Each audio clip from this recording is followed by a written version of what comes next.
238 formasi, ini ada di Banten. Selanjutnya di sini untuk S1 Pendidikan Agama Islam ini di Aceh ada 28 formasi. Nah, setelah sampai sini teman-teman silahkan unduh ya, silahkan unduh filenya. Kemudian untuk yang ketiga teman-teman adalah untuk pelamar umum. Nah, pelamar umum di sini dikategorikan sebagai pelamar lainnya. Pelamar lainnya itu adalah pelamar yang tidak termasuk dalam Assalamualaikum warahmatullahi wabarakatuh. Sobat-sobat calon guru, selamat datang di channel calon guru. Sobat-sobatnya, saat ini sudah resmi ya untuk pendaftaran P3K untuk Kementerian Agama ini sudah dibuka. Ya, mana untuk pendaftaran P3K tahun ini itu mencakup untuk P3K guru Kemenak dan juga P3K non guru untuk Kemenak, termasuk juga untuk tenaga teknis yang kedepannya ini akan ditempatkan pada lembaga-lembaga di bawah naungan Kementerian Agama. Pada video ini kita akan berbagi update informasi secara lengkap, yaitu meliputi dari 3 kategori peserta yang bisa ikut seleksi P3K Kemenak tahun 2022, kemudian persyaratannya itu apa saja, selanjutnya untuk rincian formasinya itu berapa dan di mana saja, serta untuk jadwal seleksinya itu kapan. Ini merupakan kabar gembira bagi teman-teman honorer dan juga fresh graduate ya. Nah, yang mana di sini untuk pendaftaran P3K Kemenak ini nanti meliputi bagi teman-teman yang masuk dalam kategori 2, kemudian teman-teman yang sudah menjadi honorer di bawah naungan Kemenak, dan juga dari pelamar umum. Kesempatan terbuka dengan sangat lebar, silahkan simak video ini sampai selesai. Namun sebelum kita lanjutkan, perlu saya ingatkan, bagi teman-teman yang mungkin baru pertama kali menemukan channel ini, silakan klik tombol subscribe-nya dan aktifkan notifikasi loncengnya, sehingga nanti jika ada update video terbaru, teman-teman tidak akan ketinggalan informasi. Baiklah sobat-sobatnya, baru saja rilis ya, yaitu untuk pengumuman pendaftaran seleksi P3K untuk Kementerian Agama Republik Indonesia. Kalau misalkan di sini kita baca, maka di sini diperuntukkan juga untuk teman-teman yang saat ini masuk dalam kategori fresh graduate. Nah, dalam pengumuman langsung dari Kemenak ini kita bisa mendapatkan informasi bahwasannya untuk distribusi rincian alokasi formasi ini untuk satuan kerja, rincian jabatan, kemudian kualifikasi pendidikan, jumlah alokasi formasi dan ketentuan sebagaimana terlampir ya. Di sini kita akan bedah terkait tentang pengumuman ini. Nah, sobat-sobatnya, yang pertama di sini untuk kriteria pelamar.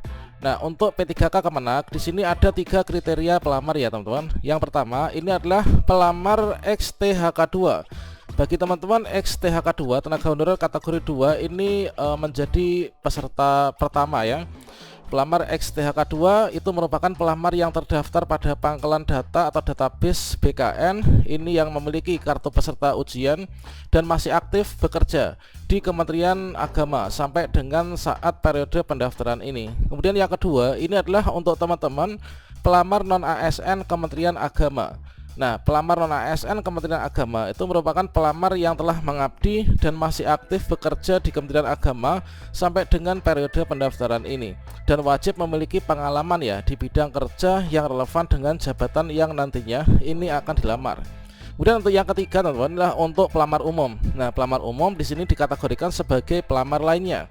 Pelamar lainnya itu adalah pelamar yang tidak termasuk dalam THK2 dan juga tidak termasuk dalam honorer Kemenak, yang mana di sini wajib memiliki pengalaman di bidang kerja yang relevan dengan jabatan fungsional yang dilamar ya, sesuai dengan peraturan perundang-undangan.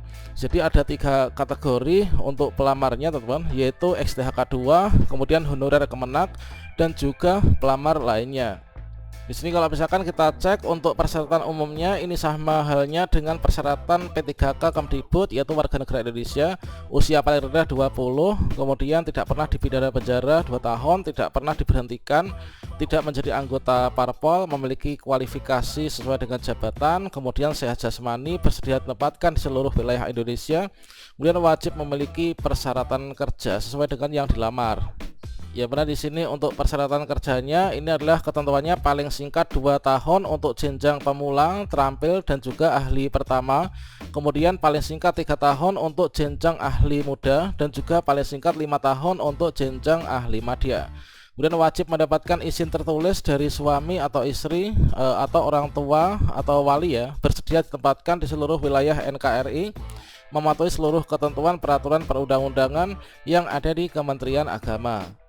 Kemudian untuk persyaratan khusus, seluruh pelamar wajib mengikuti persyaratan wajib tambahan sebagaimana ketentuan dari Kemenpan RB ya. Ya pada di sini persyaratan wajib tambahan dan sertifikasi kompetensi sebagai penambahan nilai seleksi kompetensi teknis dalam pengadaan P3K untuk jabatan fungsional teknis. Ya, ini adalah sebagaimana terlampir. Nah, silakan teman-teman nanti cek ya. Saya berikan untuk link downloadnya, silakan nanti diunduh untuk pengumuman ini. Yang di sini bagi pelamar untuk jabatan fungsional lainnya, ini wajib punya pengalaman kerja dan masih aktif bekerja di Kementerian Agama, dibuktikan dengan surat keputusan yang sah ya, dikecualikan bagi formasi jabatan fungsional lainnya yang dibuka untuk umum, itu tidak diharuskan. Kemudian pelamar jabatan guru ini wajib terdaftar di Simpatika dan masih bekerja di Kemenak ya, dibuktikan dengan kartu identitas PTK. Ini adalah untuk yang honorer dari Kemenak ya. Bagi pelamar XTHK 2 ini wajib terdaftar pada pangkalan database BKN dan masih aktif bekerja. Bagi pelamar jabatan dosen ini wajib terdaftar pada MIS, memiliki NIDN dan masih aktif bekerja ya. Dan bagi pelamar jabatan penyuluh agama ini wajib terdaftar pada EPA dan masih aktif bekerja di Kemenak. Bagi pelamar formasi jabatan fungsional pentasih mushaf Al-Quran ini wajib memiliki sertifikat tahfiz 30 juz. Kemudian untuk tata cara pendaftarannya ini sama halnya dengan Kemdikbud ya teman-teman, yaitu untuk tata cara pendaftaran teman-teman yang pertama membuat akun dulu di SSCSN. Tutorialnya sudah saya berikan pada kartu video ini. Nah, di sini kita akses melalui sscsn.bkn.go.id. Selanjutnya kita memilih formasi, memilih satu formasi yang ada ya, kita pilih salah satu. Nah, selanjutnya di sini untuk dokumen persyaratan, dokumen yang harus kita upload ini adalah yang pertama ada asli pas foto terbaru latar belakang merah, kemudian asli kartu tanda penduduk ya atau surat keterangan dari Dukcapil, bukti identitas lainnya, kemudian asli ijazah sesuai dengan kualifikasi pendidikan yang dipersyaratkan, kemudian asli transkrip nilai, kemudian asli surat keterangan memiliki pengalaman kerja bidang yang relevan ya, kemudian asli surat lamaran ditujukan kepada Menteri Agama dan diberi tanda tangan serta dibubuhi materai 10.000. Kemudian ada surat pernyataan 5 poin, kemudian ada surat pernyataan bebas narkoba, kemudian asli surat pernyataan setia kepada NKRI, kemudian asli surat izin tertulis dari suami atau istri dengan diberikan materai 10.000. Dan untuk dokumen persyaratan khusus ya, ini adalah khusus, ini untuk teman-teman THK 2, maka di sini diberikan yaitu asli kartu ya, kartu tes THK 2. Kemudian untuk yang punya sertifikat kompetensi ini dipersiapkan. Kemudian di sini silahkan cek, ini adalah untuk persyaratan yang khusus teman-teman. Kemudian untuk mengunggah dokumen samanya pada video sebelumnya, yaitu kita buat dalam format scan ya, yaitu PDF atau JPEG sesuai dengan kotak yang tersedia pada masing-masing form.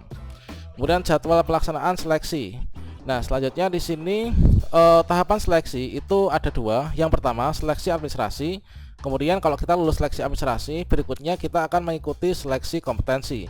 Jadi kita harus lulus seleksi administrasi supaya nanti kita bisa ikut seleksi kompetensi. Untuk seleksi kompetensi nanti menggunakan cat BKN ya dengan bobot nilai 60%. Kemudian ada yang kedua tes moderasi beragama, ini berbasis cat Kementerian Agama. Bobotnya adalah 40%. Nah, selanjutnya terkait tentang sistem seleksinya. Maka di sini untuk seleksi administrasi ini dasarnya adalah dari verifikasi kesesuaian ya antara persyaratan administrasi dengan dokumen persyaratan yang diunggah dalam laman SSCSN. Kemudian pelamar yang nantinya lulus seleksi administrasi itu diumumkan dengan ketentuan. Bagi pelamar yang tidak lulus itu nanti diberikan kesempatan untuk menyanggah hasil administrasi pada masa sanggah. Selanjutnya seluruh pelamar itu lulus dinyatakan lulus, ini dapat mencetak kartu peserta ujian seleksi kompetensi. Kemudian di sini berikutnya ini adalah seluruh pelamar dinyatakan lulus seleksi kompetensi dapat mengajukan usul penetapan nomor induk kepegawaian atau NIP P3K. Kemudian di sini disarankan untuk teman-teman membaca dengan cermat ya seluruh pengumuman ini. Nah, selanjutnya di sini terkait tentang sebelum kita lanjutkan. Nah, di sini untuk jadwalnya. Nah, teman-teman, kalian bisa mengunduh untuk formasi, jadwal dan juga pengumuman ini. Inilah untuk formasinya ya. Formasinya silahkan teman-teman cek sendiri. Nanti ingin mendaftar di mana. Kemudian untuk jadwal tata cara pendaftaran silahkan teman-teman berkunjung ke website saya yaitu mariati.com, kemudian kalian bisa klik enter. Nah, selanjutnya di sini teman-teman bisa pilih yaitu di bagian P3K. Nah, di sini ada label kan, ada label kategori pilihan, kalian bisa pilih CPNS atau teman-teman silakan klik di sini yaitu P3K. Kalian klik. Selanjutnya teman-teman akan dibawa ke halaman ini. Maka di sini teman-teman silahkan klik yaitu artikel yang berjudul dibuka pendaftaran seleksi calon P3K untuk Kemenak. Kita bisa klik di sini. Kemudian kita scroll ke bawah. Nah, ini teman-teman bisa akan dibaca untuk ketentuannya. Kemudian untuk mengunduh filenya, ini silahkan teman-teman klik di sini, yaitu download formasi P3K Kemenak dan juga pengumuman Kemenak PDF. Nah, kita klik di sini. Maka teman-teman akan diarahkan menuju ke Google Drive ya. Nah, setelah sampai sini teman-teman silahkan unduh ya, silahkan unduh filenya, kemudian silahkan dibagikan kepada teman-teman yang lain. Semoga nanti bisa bermanfaat ya teman-teman. Nah, selanjutnya untuk jadwal seleksinya teman-teman, yang mana untuk jadwal pelaksanaan seleksi calon P3K untuk Kementerian Agama, pengumuman seleksi tanggal 20 sampai tanggal 3 Januari. Kemudian untuk pendaftaran seleksi, teman-teman nanti harus sudah mengakhiri pendaftaran ya. Ini adalah dibuka untuk pendaftaran seleksi, yaitu mulai dari tanggal 21 Desember 2022 sampai nanti tanggal 6 Januari tahun 2023. Seleksi administrasi nanti dilakukan bersamaan dengan pembukaan hari pertama sampai dengan tanggal 11 Januari. Pengumuman hasil seleksi administrasi tanggal 12 sampai 15. Kemudian masa sanggah ini adalah 16 sampai 15. Kemudian di sini nanti untuk pemilihan titik lokasi ujian dan pencetakan kartu peserta ini adalah sesuai dengan jadwal yang terlampir ini. Saja untuk pelaksanaan seleksi kompetensi nanti dijadwalkan 10 Maret sampai 3 April. Kemudian untuk tambahan ini adalah 20 Maret sampai dengan 6 April. Kemudian bagi teman-teman yang lulus mengisi di RH tanggal 30 April sampai 22 Mei. Kemudian di sini untuk usul penetapan nomor induk P3K maksimal tanggal 20 Juni tahun 2022. Oke, ini teman-teman. Kemudian inilah untuk surat lamarannya. Ini sudah ada contohnya juga ya. Contoh surat lamaran, kemudian contoh surat pernyataan, kemudian contoh surat pernyataan bebas narkoba ya. Kemudian surat pernyataan juga dari suami atau istri atau orang tua, surat izin. Kemudian untuk formasinya, ini adalah untuk rincian kualifikasi pendidikan dan juga sesuai untuk formasinya ya, dan juga penempatannya di mana. Misalkan di sini ahli pertama guru akidah akhlak. Ini adalah kualifikasi pendidikan untuk menjadi ahli pertama guru akidah akhlak. Ini adalah S1 Ihwal al-Saksiyah ya. Kemudian bimbingan dan penyuluhan. Kemudian alokasi formasinya ini ada di Kanwil Kemenak Provinsi Sulawesi Selatan ada 1. Kemudian di sini ada 1 lagi. Selanjutnya di sini untuk S1 Pendidikan Agama Islam ini di Aceh ada 28 formasi. Ini adalah bukan hanya untuk guru agama saja, tapi juga ada teman-teman untuk formasi guru BK. Nah, ahli pertama guru BK ini adalah untuk nantinya kualifikasi pendidikan yang dianggap linear, kemudian alokasi formasinya ada sekian. Kemudian untuk penempatan satuan kerjanya adalah sesuai dengan yang ada pada kolom satuan kerja. Kemudian ada guru biologi, nanti pendidikan biologi dan S1 biologi yang bisa mendaftar. Kemudian guru ekonomi, ini adalah S1 akuntansi bisa. Selanjutnya guru fikih. Kemudian teman-teman silahkan cek juga untuk guru IPA ya. Kemudian ada guru IPS. Kemudian di sini ada juga untuk P3K guru serta P3K non guru ya, atau P3K teknis. Tentunya teman-teman silahkan cek untuk ijazahnya itu apa, kira-kira bisa mendaftar di mana. Nah, berikutnya di sini formasinya sangat banyak sekali teman-teman. Nah, di sini misalkan ya, untuk Kanwil Kemenak Provinsi Sumatera Utara ini ada 204 alokasi formasi teman-teman, ada 163 formasi. Nah, ini adalah untuk alokasi formasi, yaitu untuk penghulu ya. Jadi lowongan untuk penghulu atau tukang apa ya istilahnya itu petugas untuk menikahkan orang itu banyak sekali ya. Ada 238 formasi, ini ada di Banten. Kemudian tentunya di masing-masing daerah, ini di Jawa Tengah, Jawa Timur, ini ada 500 ya, ada 500 untuk penghulu yang dibutuhkan. Kemudian di sini untuk P3K non guru ini juga ada. Kemudian untuk P3K kesehatan ini juga ada. Silakan teman-teman unduh dan juga cek formasi sesuai dengan ijazah yang dimiliki. Oke, demikian, semoga bermanfaat. Wassalamualaikum warahmatullahi wabarakatuh.